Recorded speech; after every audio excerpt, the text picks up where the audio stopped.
The Columbia Broadcasting System and its affiliated stations present Orson Wells and the Mercury Theatre on the air in The War of the Worlds by H.G. Wells.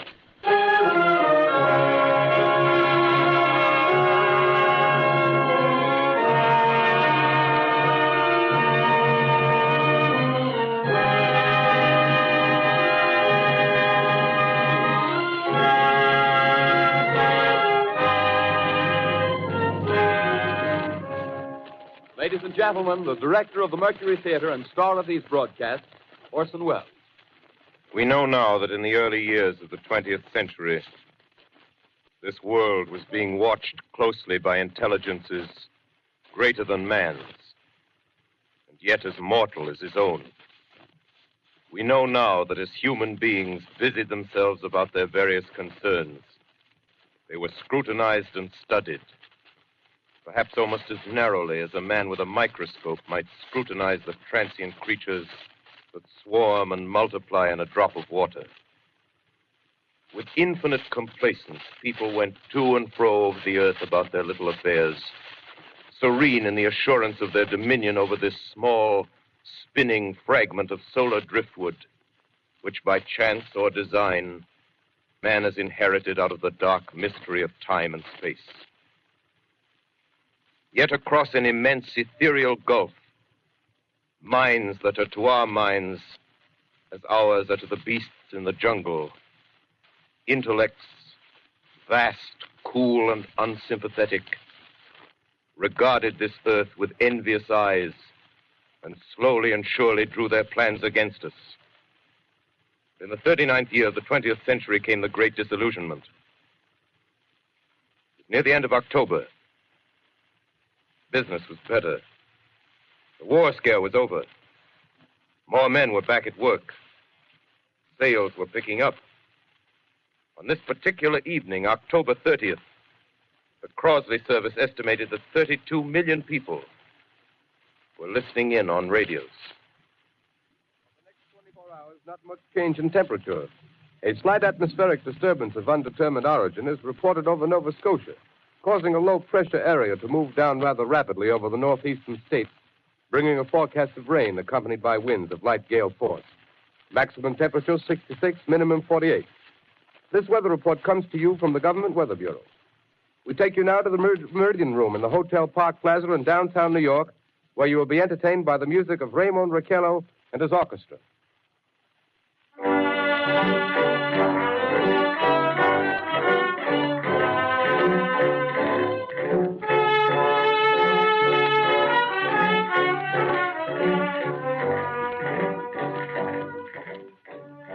Good evening, ladies and gentlemen. From the Meridian Room in the Park Plaza Hotel in New York City, we bring you the music of Raymond Raquello and his orchestra.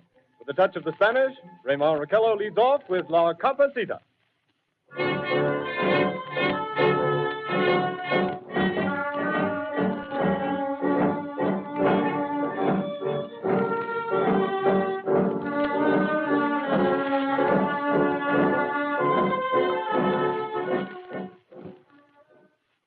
Ladies and gentlemen, we interrupt our program of dance music to bring you a special bulletin from the Intercontinental Radio News.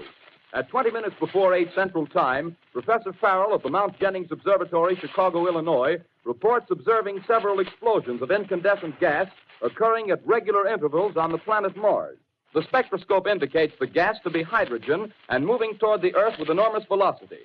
Professor Pearson of the observatory at Princeton confirms Farrell's observation and describes the phenomenon as, quote, like a jet of blue flame shot from a gun, unquote. We now return you to the music of Raymond Raquello, playing for you in the Meridian Room of the Park Plaza Hotel, situated in downtown New York.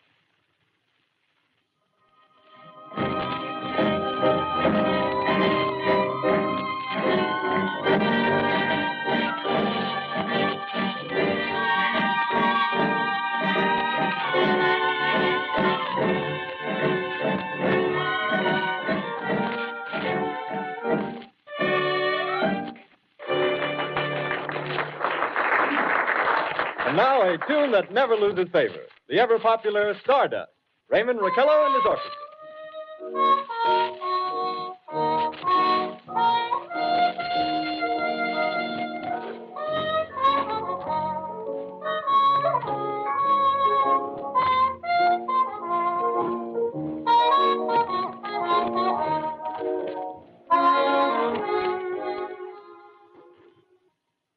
Ladies and gentlemen, following on the news given in our bulletin a moment ago, the Government Meteorological Bureau has requested the large observatories of the country to keep an astronomical watch on any further disturbances occurring on the planet Mars.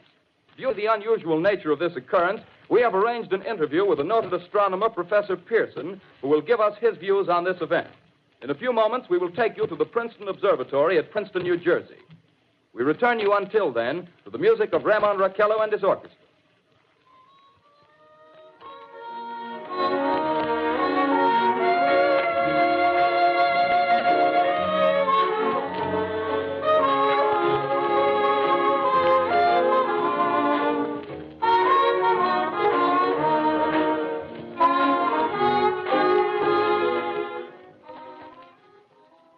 We are ready now to take you to the Princeton Observatory at Princeton, where Carl Phillips, our commentator, will interview Professor Richard Pearson, famous astronomer. We take you now to Princeton, New Jersey. Good evening, ladies and gentlemen. This is Carl Phillips speaking to you from the observatory at Princeton. I'm standing in a large semicircular room, pitch black except for an oblong split in the ceiling. Through this opening, I can see a sprinkling of stars that cast a kind of frosty glow over the intricate mechanism of the huge telescope. The ticking sound you hear is the vibration of the clockwork. Professor Pearson stands directly above me on a small platform, peering through the giant lens. I'll ask you to be patient, ladies and gentlemen, during any delay that may arise during our interview. Besides the ceaseless watch of the heavens, Professor Pearson may be interrupted by telephone or other communications. During this period, he is in constant touch with the astronomical centers of the world. Professor, may I begin our questions? Any time, Mr. Phillips. Professor, would you please tell our radio audience exactly what you see as you observe the planet Mars through your telescope? Nothing unusual at the moment, Mr. Phillips. A red disk swimming in a blue sea. Transverse stripes across the disk. Quite distinct now because Mars happens to be at the point nearest the Earth, in opposition, as we call it. In your opinion, what do these transverse stripes signify, Professor Pearson? Not canals, I can assure you, Mr. Phillips. They... Although that's the popular conjecture of those who imagine Mars to be inhabited. From a scientific viewpoint, the stripes are merely the result of atmospheric conditions peculiar to the planet. Then you're quite convinced, as a scientist, that living intelligence as we know it does not exist on Mars? I should say the chances against it are 1,000 to 1. And yet, how do you account for these gas eruptions occurring on the surface of the planet at regular intervals? Phillips, I cannot account for it. By the way, Professor, for the benefit of our listeners, how far is Mars from the Earth? Approximately 40 million miles. Well, that seems a safe enough distance. Just a moment, ladies and gentlemen. Someone has just handed Professor Pearson a message. While he reads it, let me remind you that we are speaking to you from the observatory in Princeton, New Jersey, where we are interviewing the world-famous astronomer, Professor Pearson. One moment, please. Professor Pearson has passed me a message which he has just received. Professor, may I read the message to the listening audience? Certainly, Mr. Phillips. Ladies and gentlemen, I shall read you a wire addressed to Professor Pearson from Dr. Gray of the Natural History Museum, New York. Quote, 9:15 p.m. Eastern Standard Time. Seismograph registered shock of almost earthquake intensity occurring within a radius of 20 miles of Princeton. Please investigate. Signed, Lloyd Gray, Chief of Astronomical Division. Unquote. Professor Pearson, could this occurrence possibly have something to do with the disturbances observed on the planet Mars? Hardly, Mr. Phillips. This is probably a meteorite of unusual size, and its arrival at this particular time is merely a coincidence. However, we shall conduct a search as soon as daylight permits. Thank you, Professor. Ladies and gentlemen, for the past 10 minutes, we've been speaking to you from the observatory at Princeton, bringing you a special interview with Professor Pearson, noted astronomer. This is Carl Phillips speaking. We are returning you now to our New York studio.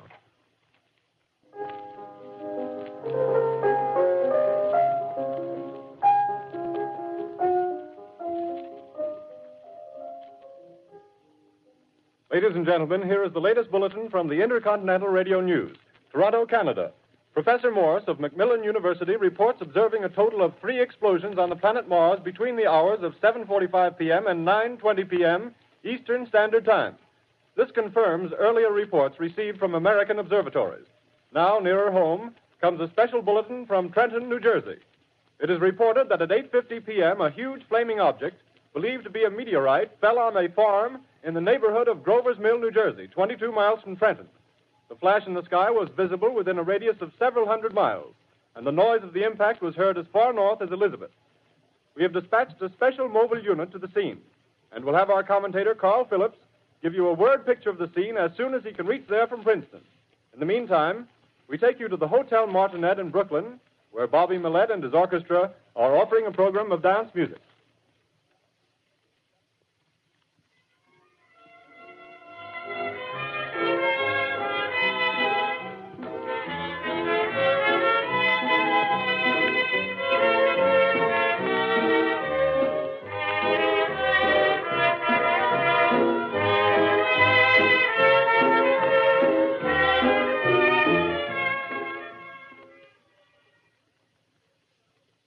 We take you now to Grover's Mill, New Jersey.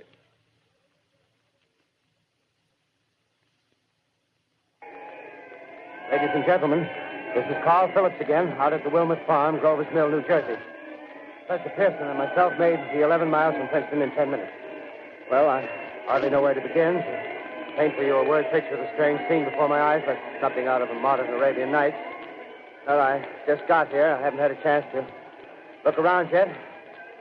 I guess that's it. Yes, I guess that's the thing directly in front of me, half buried in a vast pit. Must have struck with terrific force. The ground is covered with splinters of a tree. It must have struck on its way down. But I can see of the object itself doesn't look very much like a meteor.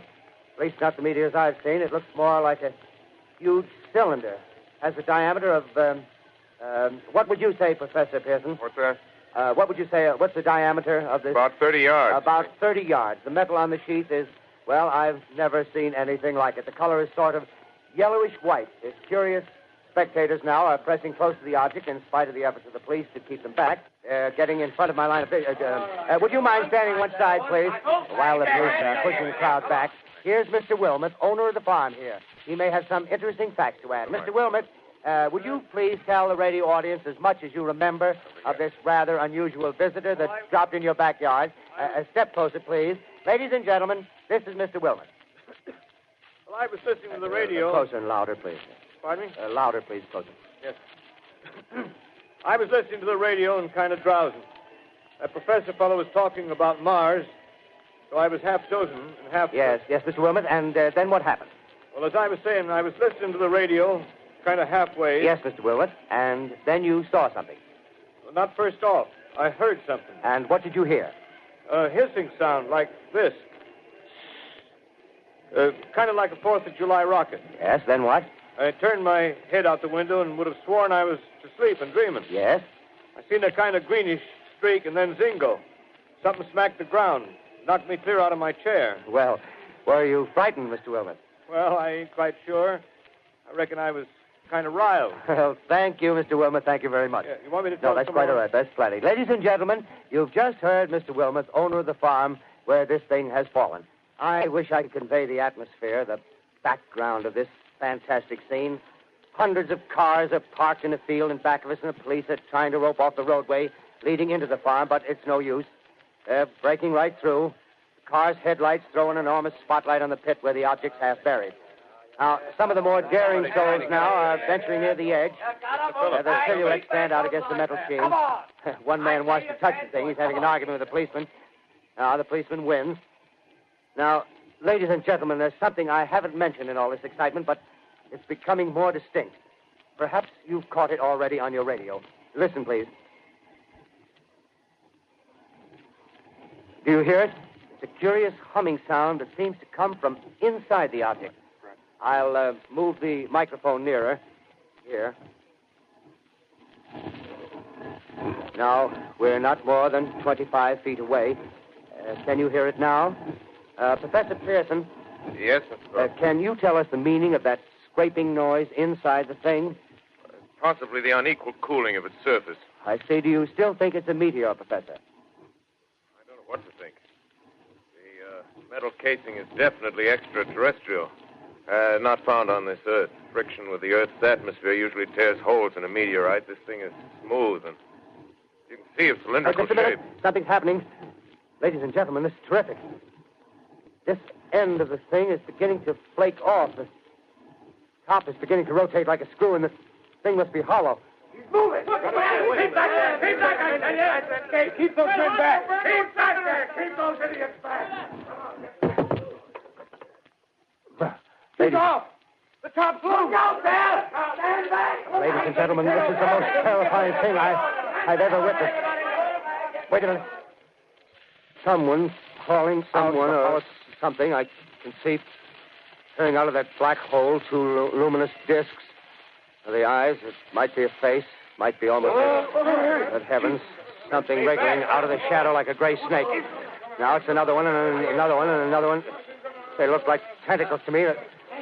Oh, yeah, I can see the thing's body. Now it's large as a bear.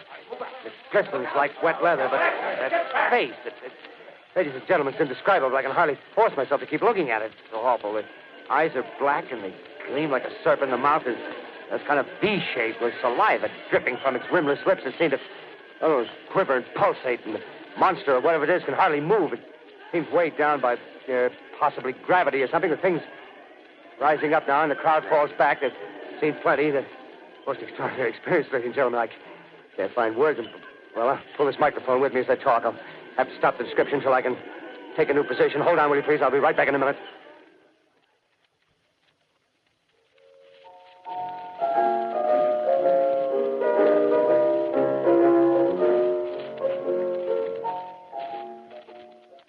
We are bringing you an eyewitness account of what's happening on the Wilmuth Farm, Grover's Mill, New Jersey.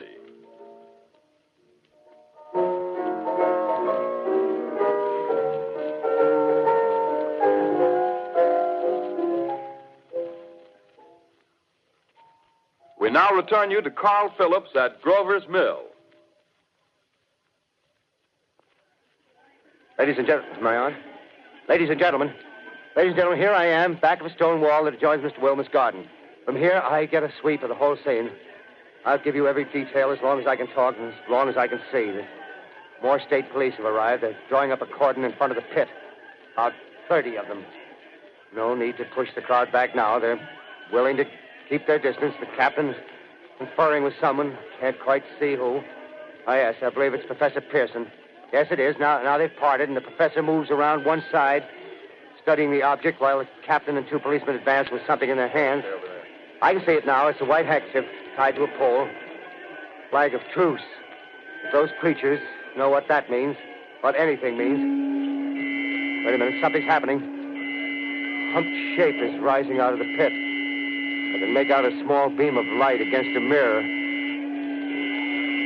What's that? There's a jet of flame springing from the mirror, and it leaps right at the advancing men. It strikes them head on. Lord, they're turning into flames. Now the whole field's caught up by the woods, the barns, the gas tanks of the automobiles, spreading everywhere. It's coming this way now, about 20 yards to my right.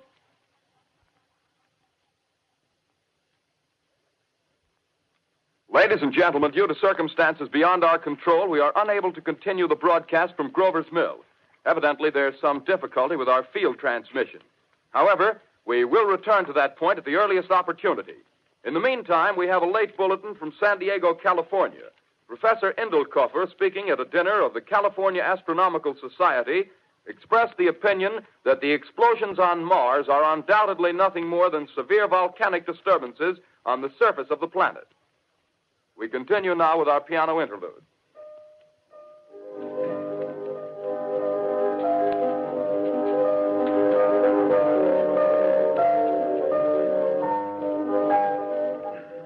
Ladies and gentlemen, I've just been handed a message that came in from Grover's Mill by telephone. Just one moment, please. At least 40 people, including 6 state troopers, lie dead in a field east of the village of Grover's Mill. Their bodies burned and distorted beyond all possible recognition. The next voice you hear will be that of Brigadier General Montgomery Smith, commander of the state militia at Trenton, New Jersey. I have been requested by the governor of New Jersey to place the counties of Mercer and Middlesex as far west as Princeton and east to Jamesburg under martial law. No one will be permitted to enter this area except by special pass issued by state or military authorities. 4 companies of state militia are proceeding from Trenton to Grover's Mill and will aid in the evacuation of homes within the range of military operations. Thank you. You have just been listening to General Montgomery Smith, commanding the state militia at Trenton. In the meantime, further details of the catastrophe at Grover's Mill are coming in. The strange creatures, after unleashing their deadly assault, crawled back in their pit and made no attempt to prevent the efforts of the firemen to recover the bodies and extinguish the fire. The combined fire departments of Mercer County are fighting the flames which menace the entire countryside. We have been unable to establish any contact with our mobile unit at Grover's Mill, but we hope to be able to return you there at the earliest possible moment. In the meantime, we take you to... Just one moment, please. Ladies and gentlemen, I have just been informed that we have finally established communication with an eyewitness of the tragedy. Professor Pearson has been located at a farmhouse near Grover's Mill, where he has established an emergency observation post. As a scientist, he will give you his explanation of the calamity. The next voice you hear will be that of Professor Pearson, brought to you by direct wire. Professor Pearson.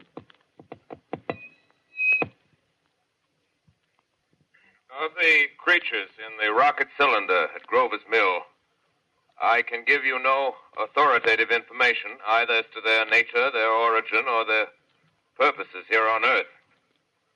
Of their destructive instrument, I might venture some conjectural explanation. For want of a better term, I shall refer to the mysterious weapon as a heat ray. It's all too evident that these creatures have scientific knowledge far in advance of our own. It's my guess that in some way they are able to generate an intense heat in a chamber of practically absolute non-conductivity. This intense heat they project in a parallel beam against any object they choose by means of a polished parabolic mirror of unknown composition, much as the mirror of a lighthouse projects a beam of light. That is my conjecture of the origin of the heat ray. Thank you, Professor Pearson. Ladies and gentlemen, here is a bulletin from Trenton. It is a brief statement informing us that the charred body of Carl Phillips has been identified in a Trenton hospital. Now, here's another bulletin from Washington, D.C. The Office of the Director of the National Red Cross reports 10 units of Red Cross emergency workers have been assigned to the headquarters of the state militia, stationed outside of Grover's Mill, New Jersey. Here's a bulletin from State Police, Princeton Junction. The fires at Grover's Mill and vicinity are now under control. Scouts report all quiet in the pit, and there is no sign of life appearing from the mouth of the cylinder. Now, ladies and gentlemen, we have a special statement from Mr. Harry McDonald, Vice President in charge of operations. We have received a request from the state militia of Trenton to place at their disposal our entire broadcasting facilities. In view of the gravity of the situation, and believing that radio has a responsibility to serve in the public interest at all times, we are turning over our facilities to the state militia at Trenton. We take you now to the field headquarters of the state militia near Grover's Mill, New Jersey. This is Captain Lansing of the Signal Corps, attached to the state militia, now engaged in military operations in the vicinity of Grover's Mill. Situation arising from the reported presence of certain individuals of unidentified nature is now under complete control. The cylindrical object, which lies in a pit directly below our position, surrounded on all sides by 8 battalions of infantry, without heavy field pieces, but adequately armed with rifles and machine guns. All cause for alarm, if such cause ever existed, is now entirely unjustified. Things, whatever they are, do not even venture to poke their heads above the pit. I can see their hiding place plainly in the glare of the searchlights here. With all their reported resources, these creatures can scarcely stand up against heavy machine gun fire. Anyway, it's an interesting outing for the troops. I can make out their khaki uniforms crossing back and forth in front of the lights. Looks almost like a real war. There appears to be some slight smoke in the woods bordering the Millstone River. Probably fire started by campers. Well, we ought to see some action soon. One of the companies is deploying on the left flank. A quick thrust and it'll all be over. Now, wait a minute. I see something on top of the cylinder. No, it's nothing but a shadow. Now the troops are on the edge of the Wilmot Farm. 7,000 armed men closing in on an old metal tube. A tub, rather. Well, wait, that wasn't a shadow. It's something moving. solid metal, kind of a shield-like affair rising up out of the cylinder. It's going higher and higher. What? It's standing on legs, actually rearing up on a sort of metal framework. Now it's reaching above the trees, and the searchlights are on it. Hold on.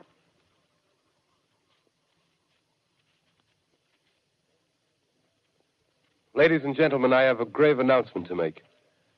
Incredible as it may seem, both the observations of science and the evidence of our eyes lead to the inescapable assumption that those strange beings who landed in the Jersey farmlands tonight are the vanguard of an invading army from the planet Mars. The battle which took place tonight at Grover Mills has ended in one of the most startling defeats ever suffered by an army in modern times. 7,000 men armed with rifles and machine guns pitted against a single fighting machine of the invaders from Mars. 120 known survivors. The rest strewn over the battle area from Grover's Mill to Plainsboro, crushed and trampled to death under the metal feet of the monster, or burned to cinders by its heat ray. The monster is now in control of the middle section of New Jersey and has effectively cut the state through its center. Communication lines are down from Pennsylvania to the Atlantic Ocean. Railroad tracks are torn and service from New York to Philadelphia discontinued, except routing some of the trains through Allerton and Phoenixville. Highways to the north, south, and west are clogged with frantic human traffic. Police and Army reserves are unable to control the mad flight. By morning, the fugitives will have swelled Philadelphia, Camden, and Trenton, it is estimated, to twice their normal population. Martial law prevails throughout New Jersey and eastern Pennsylvania. At this time, we take you to Washington for a special broadcast on the national emergency. The Secretary of the Interior. Citizens of the nation, I shall not try to conceal the gravity of the situation that confronts the country, nor the concern of your government in protecting the lives and property of its people. However, I wish to impress upon you, private citizens and public officials, all of you, the urgent need of calm and resourceful action. Fortunately, this formidable enemy is still confined to a comparatively small area, and we may place our faith in the military forces to keep them there.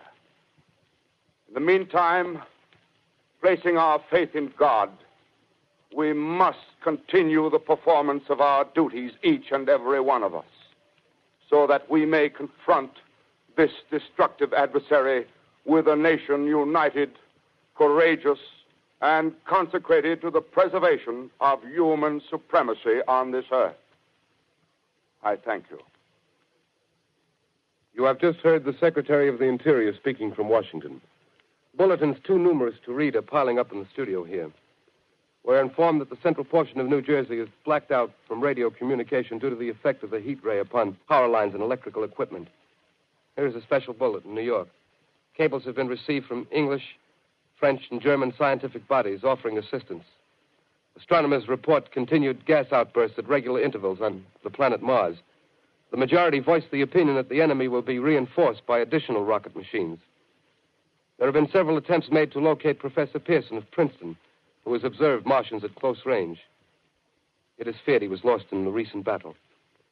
Langham Field, Virginia. Scouting planes report 3 Martian machines visible above treetops, moving north toward Somerville with population fleeing ahead of them. The heat ray is not in use, although advancing at express train speed, invaders pick their way carefully. They seem to be making a conscious effort to avoid destruction of cities and countryside.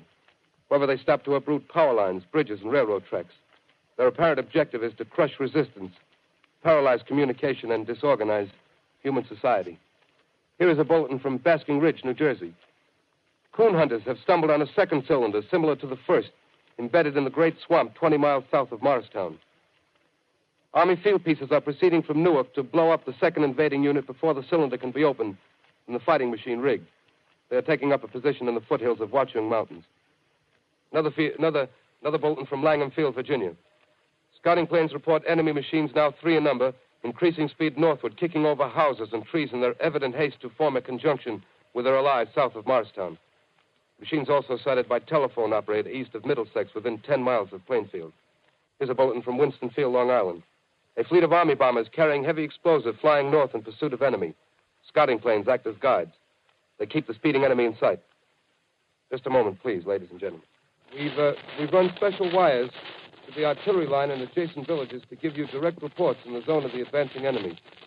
First, we take you to the battery of the 22nd Field Artillery, located in the Watchung Mountains. Range 32 meters. 32 meters. Projection 39 degrees. 39 degrees. Fire. 140 yards to the right, sir. Shift range 31 meters. 31 meters. Projection 37 degrees. 37 degrees. Fire.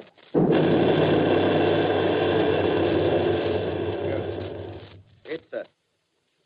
Got the tripod of one of them. That's stopped. The others are trying to repair it. Quick, get the range. Shift 30 meters. 30 meters. Projection 27 degrees. 27 degrees. Fire. Can't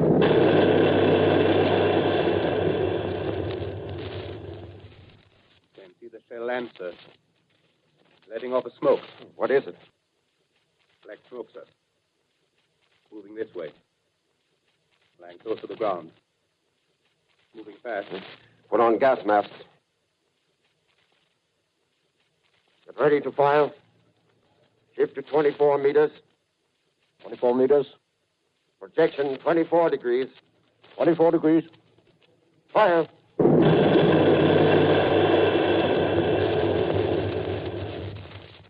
Still can't see, sir. Smoke's coming nearer. Get the range. 23 meters. 23 meters. 23 meters. Protection 22 degrees. 22 degrees.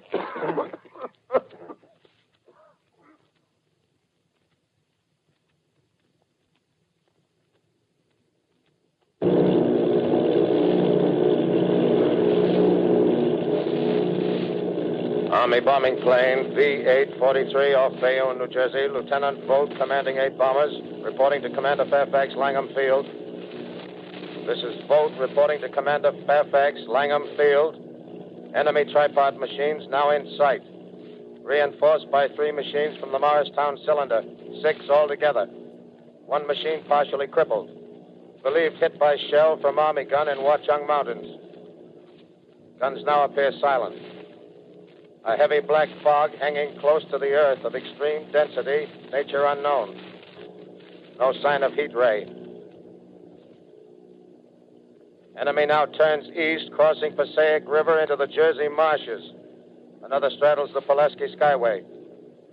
Evident objective is New York City. They're pushing down a high-tension power station. Machines are close together now, and we're ready to attack. Planes circling, ready to strike.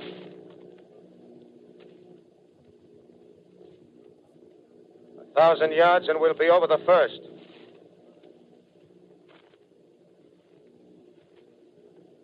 Eight 800 yards.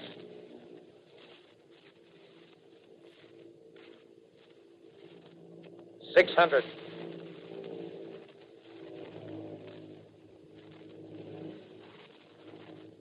$400. $200. There they go. The giant arm raised. Green flash. They're spraying us with flame. 2,000 feet. Engines are giving out. No chance to release bombs. Only one thing left. Drop on them, plane and all. We're diving on the first one. Now the engine's gone. 8.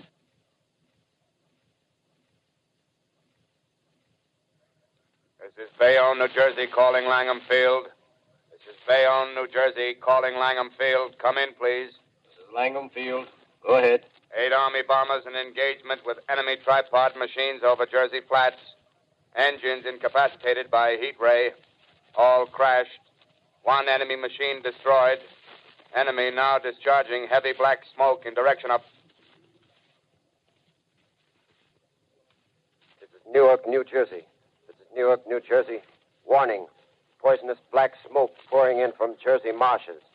Reaches South Street. Gas masks useless. Urge population to move into open spaces. Automobiles use routes 7, 23, 24. Avoid congested areas. Smoke now spreading over Raymond Boulevard.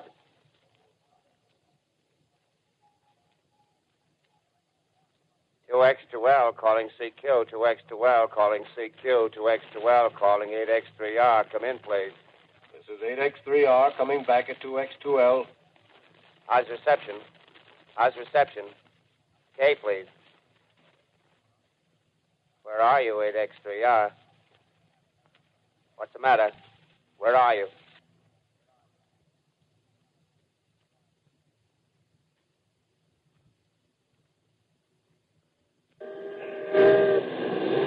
I'm speaking from the roof of Broadcasting Building. I'm speaking from the roof of Broadcasting Building, New York City. The bells you hear are ringing to warn the people to evacuate the city as Martians approach.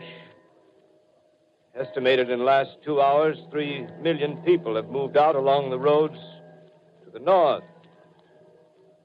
Hudson River Parkway is still kept open for motor traffic. Avoid bridges to Long Island, hopelessly jammed.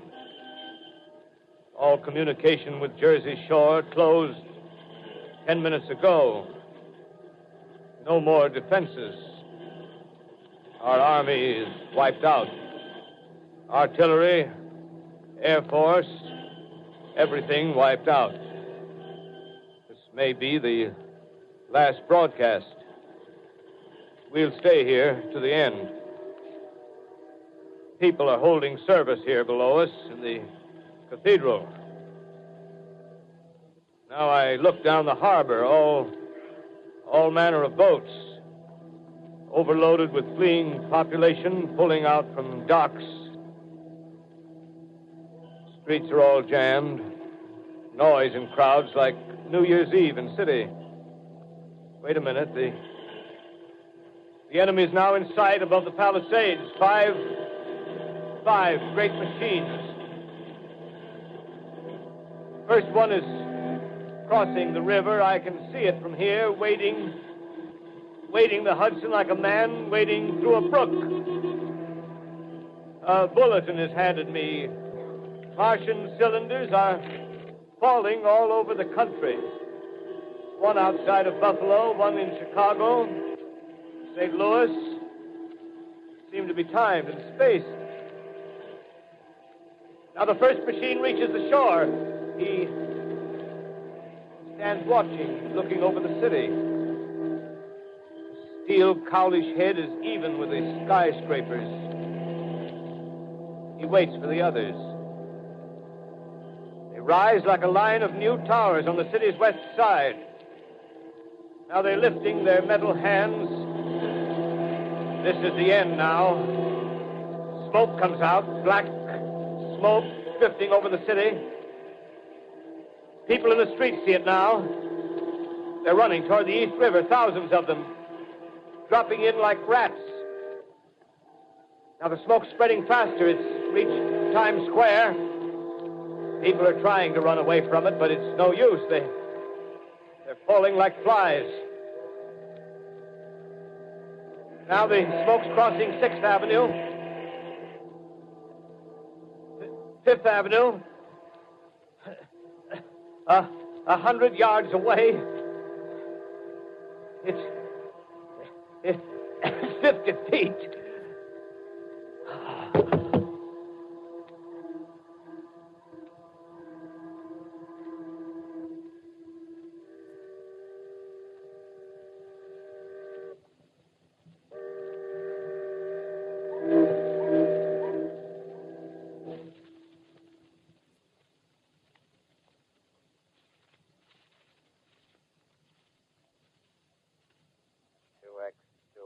Calling CQ.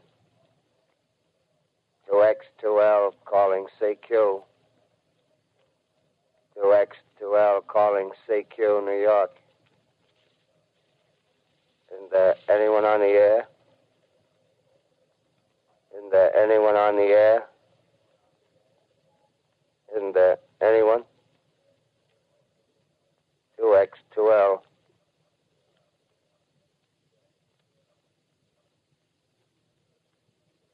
You are listening to a CBS presentation of Orson Wells and the Mercury Theatre on the Air in an original dramatization of The War of the Worlds by H.G. Wells. The performance will continue after a brief intermission. This is the Columbia Broadcasting System. The War of the Worlds by H.G. Wells, starring Orson Wells and the Mercury Theatre on the Air.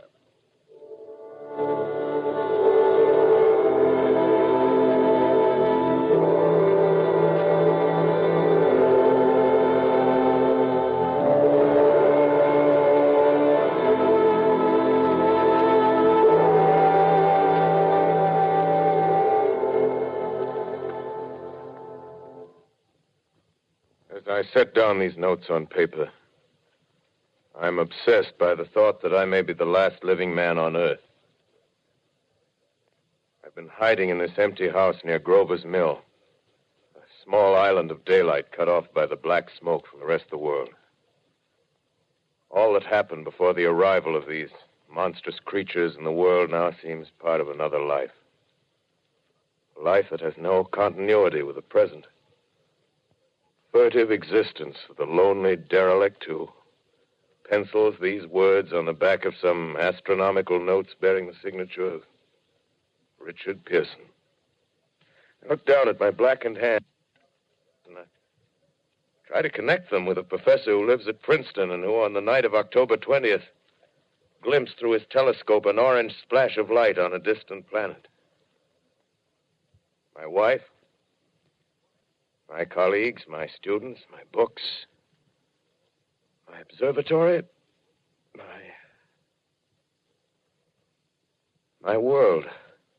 Where are they? Did they ever exist? Am I Richard Pearson? What day is it? Do days exist without calendars? Does time pass when there are no human hands left to wind the clocks? Writing down my daily life, I tell myself I shall preserve human history between the dark covers of this little book that was meant to record the movements of the stars. But to write, I must live, and to live, I must eat. Find moldy bread in the kitchen and an orange not too spoiled to swallow. Keep watch at the window. Time to time, I catch sight of a Martian above the black smoke. The smoke still holds the house in its black coil, but at length there's a hissing sound, and suddenly I see a Martian mounted on his machine, spraying the air with a jet of steam as if to dissipate the smoke. I watch in a corner as his huge metal legs nearly brush against the house. Exhausted by terror, I fall asleep. Morning. Sun streams in the window. The black cloud of gas is lifted, and the scorched meadows to the north look as though a black snowstorm had passed over them. I venture from the house. I make my way to a road, no traffic. Here and there, a wrecked car, baggage overturned, a blackened skeleton. Push on north. For some reason, I feel safer trailing these monsters than running away from them. And I keep a careful watch. I've seen the Martians feed. Should one of their machines appear over the top of trees, I'm ready to fling myself flat on the earth. Come to a chestnut tree. October. Chestnuts are ripe. Fill my pockets. I must keep alive. 2 days I wander in a vague northerly direction through a desolate world. Finally, I notice a living creature. A small red squirrel in a beech tree. I stare at him and wonder. He stares back at me. I believe at that moment the animal and I shared the same emotion. The joy of finding another living being. Push on north. I Find dead cows in a brackish field, and beyond the charred ruins of a dairy and a silo, remain standing guard over the wasteland like a lighthouse, deserted by the sea. Astride the silo perches a weathercock. The arrow points north. North. Next day, I come to a city. City vaguely familiar in its contours, yet its buildings strangely dwarfed and leveled off as if a giant had sliced off its highest towers with a capricious sweep of his hand. Reached the outskirts, I found Newark. Newark, undemolished but humbled by some whim of the advancing Martians. Presently, with an odd feeling of being watched, I caught sight of something crouching in a doorway. I made a step towards it, and it rose up and became a man. A man armed with a large knife. Stop! Where do you come from? I come from many places. A long time ago, from Princeton. Princeton, huh? That's near Grover's Mill. Yes. Grover's Mill. There's no food here. This is my country. All this end of town down the river. There's only food for one. Which way are you going? I don't know.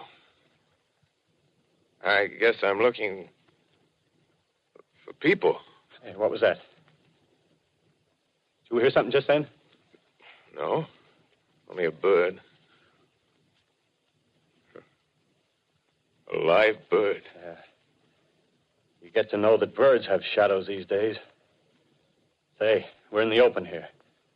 Let's crawl in this doorway here and talk. Have you seen any Martians? No. They're going over to New York. Night, the sky's alive with their lights, just as if people were still living in it. By daylight, you can't see them. 5 days ago, a couple of them carried something big across the flats from the airport. I think they're learning how to fly.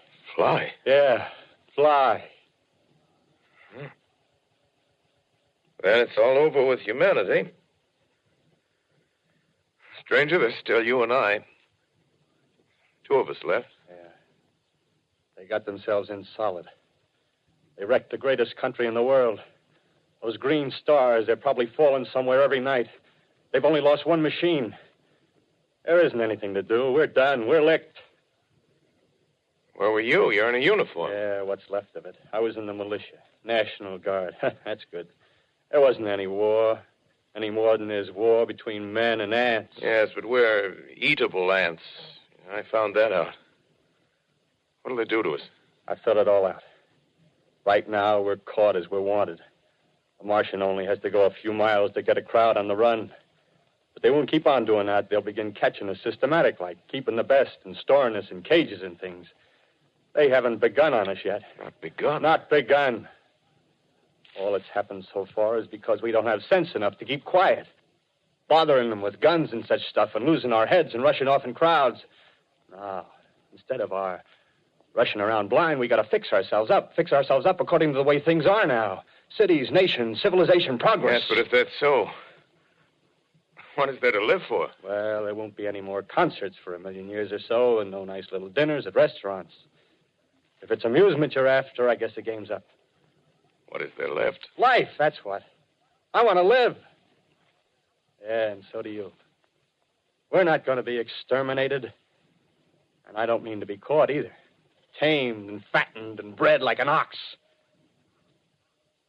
What are you going to do?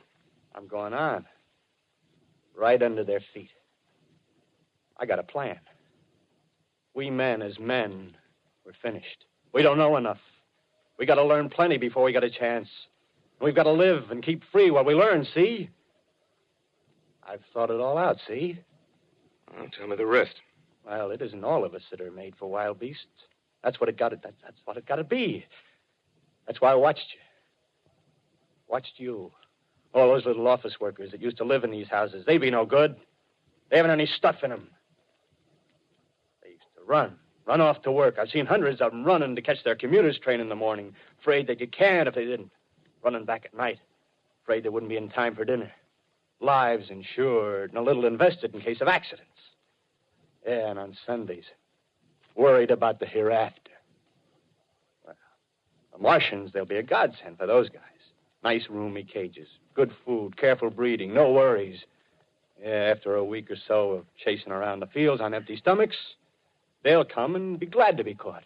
You've thought it all out, haven't you? Sure, you bet I have. That isn't all. These Martians are going to make pets of some of them. Train them to do tricks. Who knows, get sentimental over the pet boy who grew up and had to be killed. Yeah, and some maybe they'll train to hunt us. Oh, no, it's impossible. Human Yes, they will.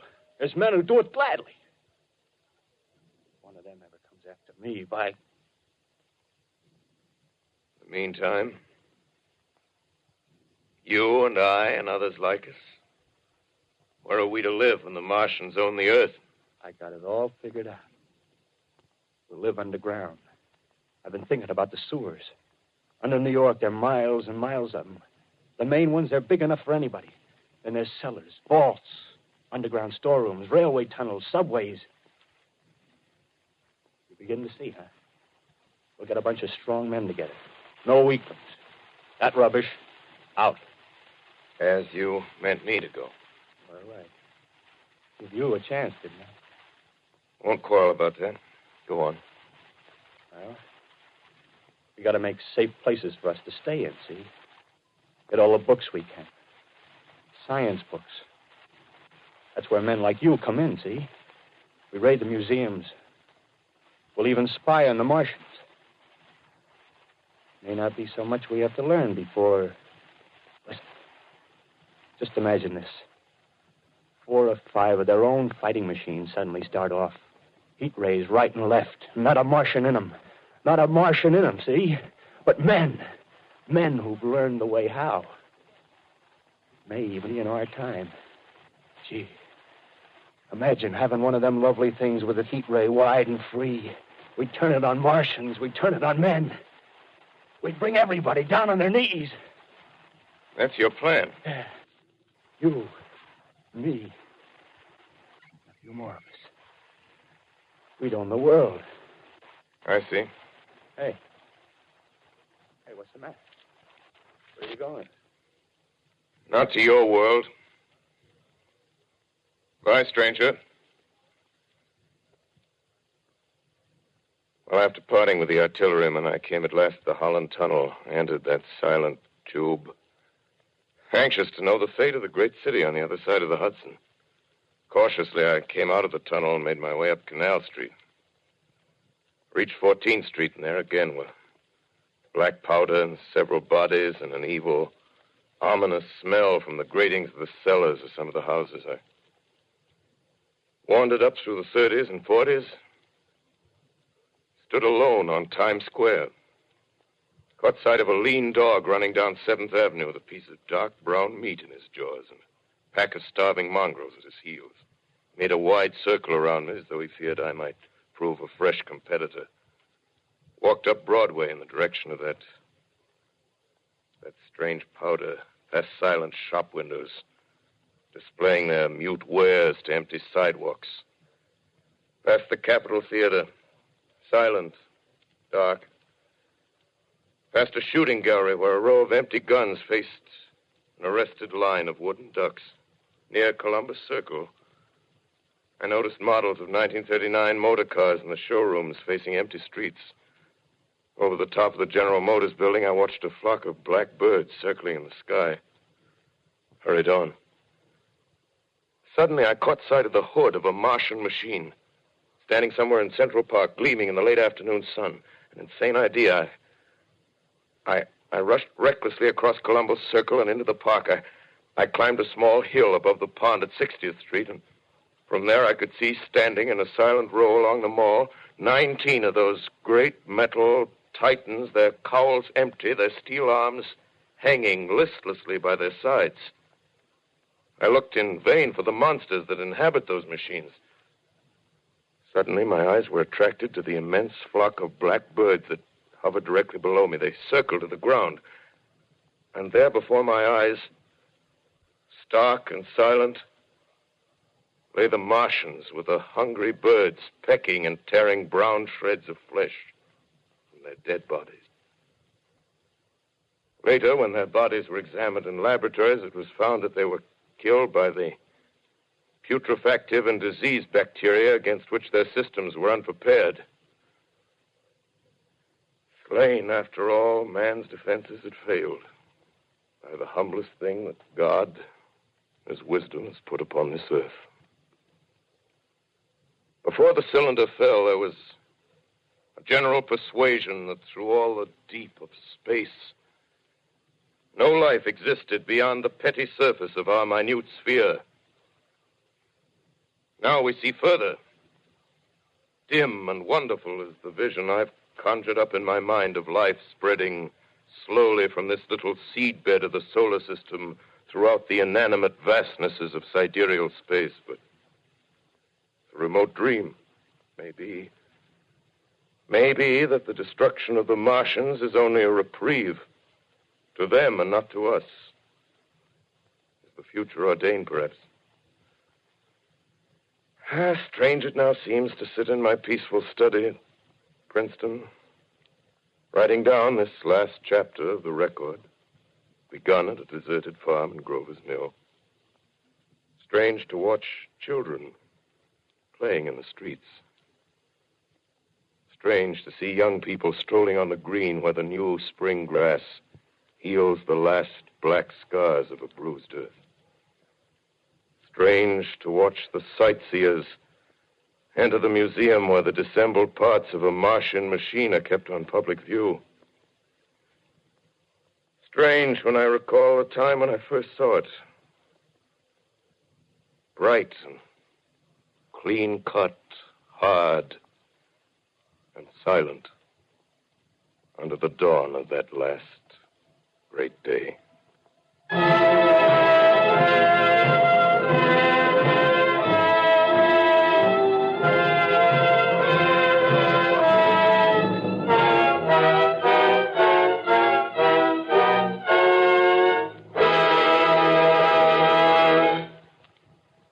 This is Orson Wells, ladies and gentlemen, out of character to assure you that the War of the Worlds has no further significance than as the holiday offering it was intended to be. The Mercury Theatre's own radio version of dressing up in a sheet and jumping out of a bush and saying boo. Starting now, we couldn't soap all your windows and steal all your garden gates by tomorrow night, so we did the best next thing. We annihilated the world before your very ears and utterly destroyed the CBS. You will be relieved, I hope, to learn that we didn't mean it and that both institutions are still open for business. So goodbye, everybody, and remember, please, for the next day or so, the terrible lesson you learned tonight. That grinning, glowing, globular invader of your living room is an inhabitant of the pumpkin patch, and if your doorbell rings and nobody's there, that was no Martian. It's Halloween.